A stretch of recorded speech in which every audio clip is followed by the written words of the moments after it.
G'day everyone, it's Angelo Remora here. I'm your favorite Australian and the real estate dingo, bringing you another awesome vlog. And today I'm talking about this: vacation rentals versus traditional buy and hold. Let's get it started.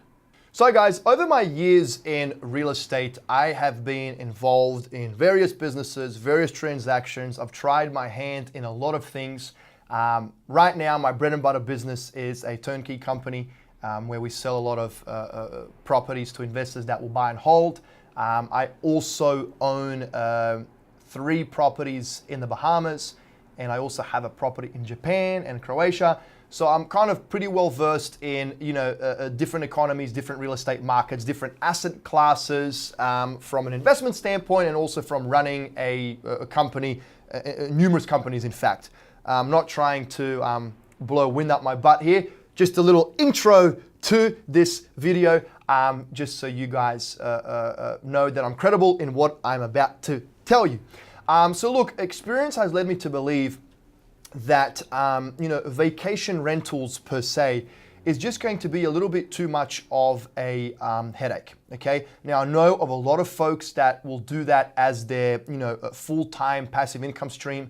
They do it very successfully. Look, in my opinion, it's just a different structure to a traditional buy and hold property, and I'll explain why.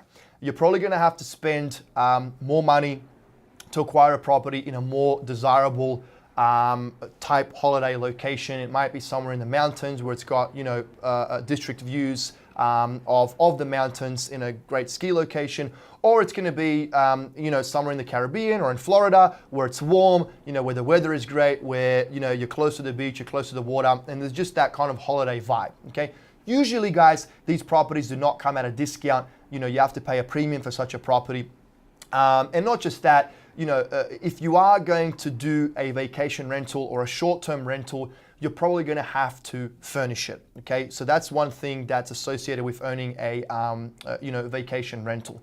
You're going to have to furnish it. There's going to have to be a level of interior design. You can't just slap crap together and call it done, right? So it has to have some kind of sex appeal to it.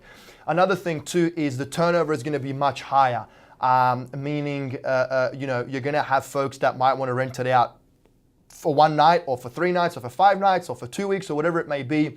And of course, you're going to have to make sure that you clean the sheets, that you do all of the necessary after move out items to get the property ready for the new holiday person that's going to rent that property out from you.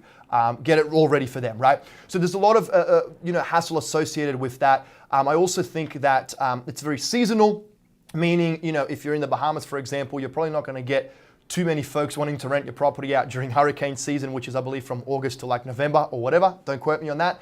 So there's really not that much going on in the Bahamas, and it's really not that warm in December, January, and February. To be honest with you, it kind of starts picking up in March and April, where it starts getting much warmer again.